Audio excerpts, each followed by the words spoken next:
ప్రజా వ్యతిరేక పాలన నడుస్తుంది అనడానికి ఇవాళ ఈ ఖమ్మంలో వరుసగా నడుస్తున్నటువంటి దాడులు, పేద ప్రజలపై ఉక్కుపాదం మోపుతూ వాళ్ళ జీవితాలని చిన్నావదనం చేస్తూ వాళ్లకు గూడు కూడా లేకుండా రోడ్డు మీదకి ఈడుస్తున్నటువంటి ఈ ప్రభుత్వాన్ని చూస్తూ ఉన్నాం.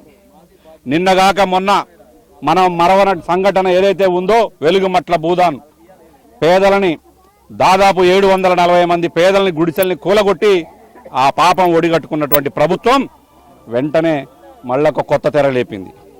గతంలో రాజశేఖర రెడ్డి గారు ముఖ్యమంత్రిగా ఉన్నాడు.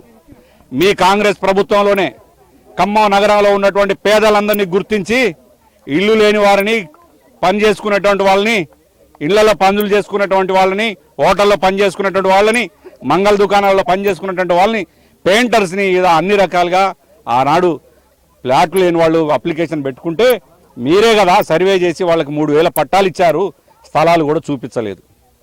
మరి బీఆర్ఎస్ పార్టీ ప్రభుత్వం వచ్చిన తర్వాత విడతల వారీగానైనా వాళ్ళకి న్యాయం చేద్దాం, కాంగ్రెస్ ప్రభుత్వం పట్టాలు ఇచ్చి చేతులు దులుపుకుంది, అయినా మనం న్యాయం చేద్దామని ఆ రోజు స్థానికంగా ఉన్నటువంటి శాసనసభ్యులు రాష్ట్ర మాజీ మంత్రి పువ్వాడ అజయ్ కుమార్ గారు పెద్ద ఎత్తున అధికారులు ఇక్కడ ఒక ఉద్యమ రూపంలో దించి ఫ్లాట్లు చేపించి మొదటి విడతలో 650 మందికి ఇక్కడ ఫ్లాట్లు పంచడం జరిగింది. ఫ్లాట్లు ఇవ్వటమే కాదు, అధికారులను మరి బోర్లు వేయాలని చెప్పి ఆదేశించడం, అప్పటికప్పుడు కరెంటు లైన్లు లాగాలంటే మొత్తం మనం చూస్తున్నటువంటి ప్రదేశంలో కూడా కరెంటు స్తంభాలు లాగి, వైర్లు కూడా లాగి, ట్రాన్స్ఫార్మర్లు కూడా పెట్టారు. కానీ ఇప్పుడు ఈ ప్రభుత్వం ఏం చేస్తూ ఉంది? నిర్దాక్షిణ్యంగా పేదలు ఎక్కడ కనపడితే అక్కడ తుడిచిపెడతా ఉంది. పేదల ఇల్లు ఉండటానికి వీలు లేదు, పేదలకు గూడు ఉండటానికి వీలు లేదు అనేటువంటి పద్ధతిలో ఇవాళ ఈ ఖమ్మం నగరంలో మరి కాంగ్రెస్ పార్టీ ఇక్కడ ఉన్నటువంటి 3 మంత్రులు కూడా పేదలకు అన్యాయం జరుగుతూ ఉంటే నిలుచొని చూడటమే కాదు, ఇంకా బుల్డోజర్లను పంపి వాళ్ళ జీవితాలను చిన్నావనం చేస్తూ ఉన్నారు. మేము ఒకటే అడుగుతా ఉన్నాం ఈ ప్రభుత్వాన్ని, ఏ ప్రభుత్వాన్నైనా మన అందరం చూసాం, పేదలకు ఇల్లు కట్టించిన ప్రభుత్వాన్ని చూసాం, పేదలకు పట్టాలు ఇచ్చినటువంటి ప్రభుత్వాన్ని చూసాం. కానీ ఇదెక్కడ భాగవతం? మరీ విచిత్రంగా ఉంది. ప్రజాపాలన పేరుతోటి మీరు గద్దెనెక్కి ఇవాళ ప్రజల్ని వంచిస్తూ ఉన్నారు, పేద ప్రజల్ని రోడ్డు మీద కీడుస్తూ ఉన్నారు.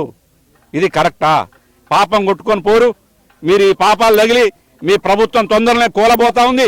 ఇప్పటికే ప్రజా వ్యతిరేకత పెద్ద ఎత్తున మూట కట్టుకుంటా ఉన్నారు.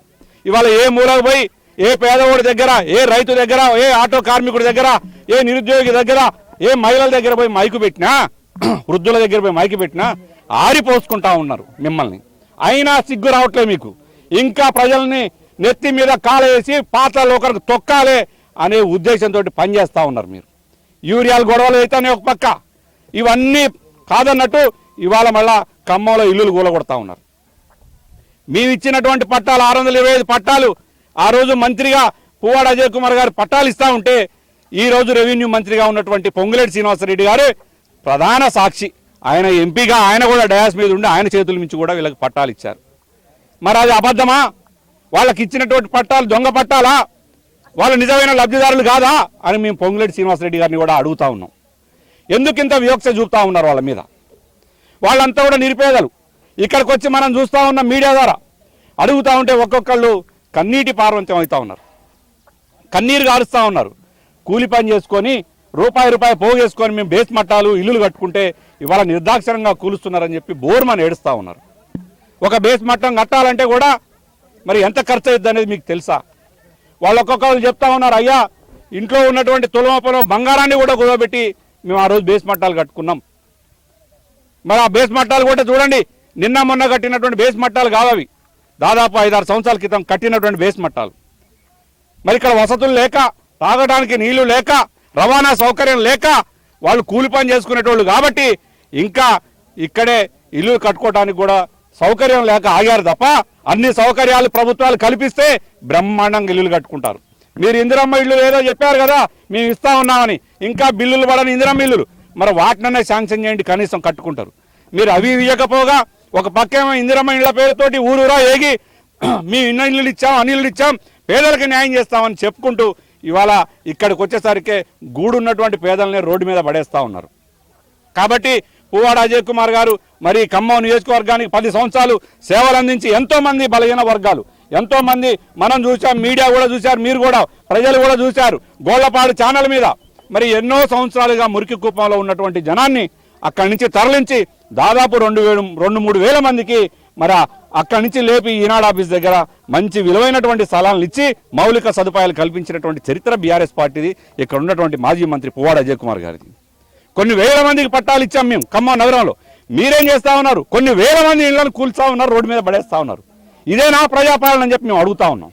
మేము ఒకటే డిమాండ్ చేస్తూ ఉన్నాం, ఇక్కడి నుంచి ఈ పేదలకు న్యాయం జరిగేంత వరకు ఏదైతే గతంలో భూదాన్ నిర్వాసితుల పట్ల నిలబడి బీఆర్ఎస్ పార్టీ ఏ విధంగా పోరాటం చేసింది, వాళ్ళ ఉద్యమాన్ని నీరుగార్చాలని చూస్తే బీఆర్ఎస్ పార్టీ వాళ్ళ పక్షాన నిలబడి పువ్వాడ అజయ్ కుమార్ గారికి పెద్ద ఎత్తున వాళ్ళకి ప్రతిరోజు మీరు ప్రభుత్వం నిర్వాసితులందరినీ కూడా అక్కడ పునరావాస కేంద్రాలకు పంపిస్తే మీరు భోజనాలు టిఫిన్లు పెట్టకపోయినా మేము పువ్వాడ ఫౌండేషన్ నుంచి పెద్ద ఎత్తున భోజనాలు ఏర్పాటు చేసి ఆ ఉద్యమాన్ని చెదరకోకుండా వాళ్ళతో పాటు ఉండి ఉద్యమాన్ని ముందుకు తీసుకుపోయి ఇవాళ వాళ్ళందరికీ పట్టాలు సాధించుకోవడంలో ఏ విధంగా అయితే పోరాటం చేశామో అదే పోరాట స్ఫూర్తితోటి ఇక్కడ ఉన్నటువంటి రావునపాలెం మండలంలో 218 సర్వే నెంబర్లో 625 మందికి పట్టాలు ఇచ్చారు.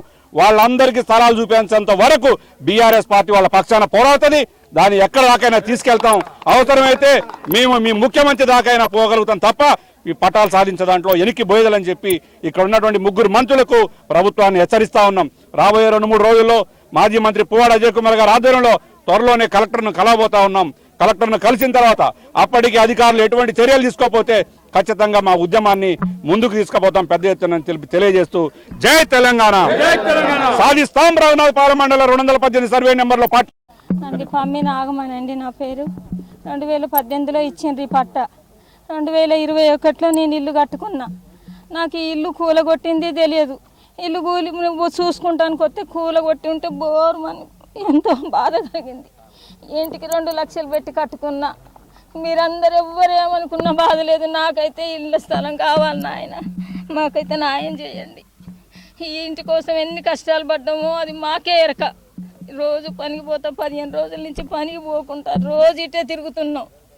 మాకైతే న్యాయం కావాలి, ఇళ్ళ స్థలం కావాలి నాయన. ఎవరు ఇచ్చినా వాళ్ళకు నేను ఎప్పటికీ రుణపడి ఉంటా. ఆ సార్ చేతుల మీదకి వెళ్ళి ఇచ్చిన సార్ ఇచ్చే కట్టుకుంటే అప్పో సప్పో చేసి కట్టుకొని ఇప్పుడు మాకు ఏంది కర్మ, ఇంకా ఎక్కడికి తిరగము. ఈ వయసులో నేను ఎక్కడ అప్పు చేస్తా? దీనికి చేసిందే ఇంకా 50,000 అప్పు ఉంది నాకు. ఎవరిస్తారు సార్? వడ్డీ లేకుంటే ఎవరన్నా ఇస్తారా? రూపాయి వడ్డీ వాళ్ళ కాడనే 50,000 ఇంకా నేను బాకీ ఆగిపోయినా కట్టుకోవాలి. నాకు మాత్రం న్యాయం చేయం. ఇక్కడ ఉన్న వాళ్ళందరికీ కావాలి. ఇక్కడ ఉన్న వాళ్ళందరం పనులు చేసుకుంటాం. ఇది ఎవరికి అడ్డం రాలేదు సారు. రోడ్డు కట్టం వచ్చిన వాళ్ళు వాళ్ళకి ఇస్తామన్నారు.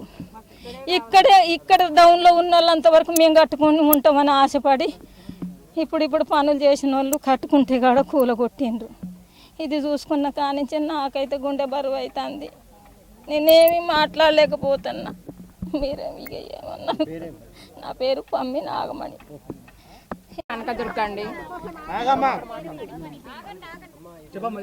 నా పేరు ఆర్ఎల్ఏ కనకదుర్గ అండి. నాకు 2018లో మాకు 625 పట్టాలు అజయ్ కుమార్ సార్ గారు ఇచ్చారు. మేము ప్లాట్ల గురించి తిరిగి ఎన్నో సార్లు ఎక్కడెక్కడో దిగినా సార్. నాకు 2 పిల్లలు, భర్త లేడు నాకు. నేను కూలి పని చేసుకుంటాను. 2 లక్షలు అప్పు చేసి నేను బేస్మెంట్ 2 గదులు ఇల్లు కట్టుకుంటే కూలగొట్టారు సార్. నా పరిస్థితి ఏం సార్? నేను ఇప్పుడు అప్పు ఎట్లా కట్టాలో, ఏం చేయాలో? అంత దొంగ ప్రభుత్వం సార్. మా ఇచ్చి వాళ్ళు అజయ్ కుమార్ సార్ ఇచ్చిండు. మేము ఎంతో సంతోషపడ్డాం. మాకు మా కేసీఆర్ సార్ చాలా గొప్పవాడు. వాళ్ళ దయ వల్ల, అజయ్ కుమార్ సార్ దయ వల్ల మాకు ఈ పట్టాలు వచ్చినాయి సార్. మాకు ఇప్పుడు అన్యాయం చేస్తున్నారు వీళ్ళు వచ్చి. ఈ కాంగ్రెస్ ప్రభుత్వం వచ్చి మాకు అన్యాయం చేస్తున్నారు. మా స్థలాలు మాకే కావాలి. మేము ఇక్కడి నుంచి కదలం. మేము చచ్చిపోయాం, ఇక్కడే చచ్చిపోతాం. అంతేగాని మేమైతే ఇక్కడి నుంచి కదలం సార్, కదలం. మాకైతే న్యాయం చేయాలంతే. దయచేసి. నాగలక్ష్మి. మాకు ఇక్కడ 2008లో ఫస్ట్ రాజశేఖర్ రెడ్డి ఇచ్చిండు, పట్టా ఇయ్యలేదు. తెలంగాణ ప్రభుత్వం వచ్చినాక అజయ్ కుమార్ అన్న వచ్చి మాకు ఇచ్చిండు ఇక్కడ పట్టా భూములు. ఇల్లు కట్టుకోండి అన్నారు. ఇక్కడ కరెంట్ లేదు, రోడ్డు లేదు. ఉన్నోళ్ళ వరకు కట్టుకున్నాయి. ఇప్పుడు ఒక వారం రోజుల క్రితం కూలగొట్టారు. ఇది ఏమన్నా హైడ్రానా? చెరువులో ఉందా భూమి? పట్టాలేని భూములా? దొంగతనంగా వేసుకున్నావా? ఎవరిదన్నా ఆక్రమించుకున్నావా? గవర్నమెంట్ మాకు ఇచ్చినాయి. మా భూములు మాకు కావాలి. ఇదేమన్నా డొంకలో ఉన్నోళ్ళు ఆమె కష్టం చేసుకొని రూపాయి వడ్డీ తెచ్చుకొని 50,000 అప్పున్నా అంటుంది. ఆమెకేమైనా ఇల్లు కట్టిస్తుండ్రా? సీక్రెట్ గా గవర్నమెంట్, ఇప్పుడున్న గవర్నమెంట్ ఇక్కడ ఉన్న వాళ్ళకి 12 మందికి లోన్ ఇచ్చి పట్టా భూమి ఇచ్చి వాళ్ళకి ఇచ్చారు. మాకు పట్టా ఉంది, మాకు జాగా లేదు, ఇల్లు లోను లేదు. కేసీఆర్ ఉన్నప్పుడు 3 లక్షల లోన్ కూడా శాంక్షన్ చేసిండు. ఈ పట్టా భూములు ఏం లేయా కూలగొట్టడానికి? ఏం గవర్నమెంట్ 6 పథకాలు చేసింది, ఆడవాళ్ళని అందరు ఏడుతున్నారు. ఆయన ఇచ్చిన పథకాలు ఒక్కటి కూడా సక్రంగా లేవు. మా భూమి మాకు కావాలి, మా జాగా మాకు కావాలి, ఇక్కడే కావాలి మాకు. ఎక్కడ ఇయ్యొద్దు, గవర్నమెంట్ వచ్చి మాకు ఎక్కడ ఇయ్యొద్దు, మా జాగాలు మాకే కావాలి. రోడ్ వచ్చినప్పుడు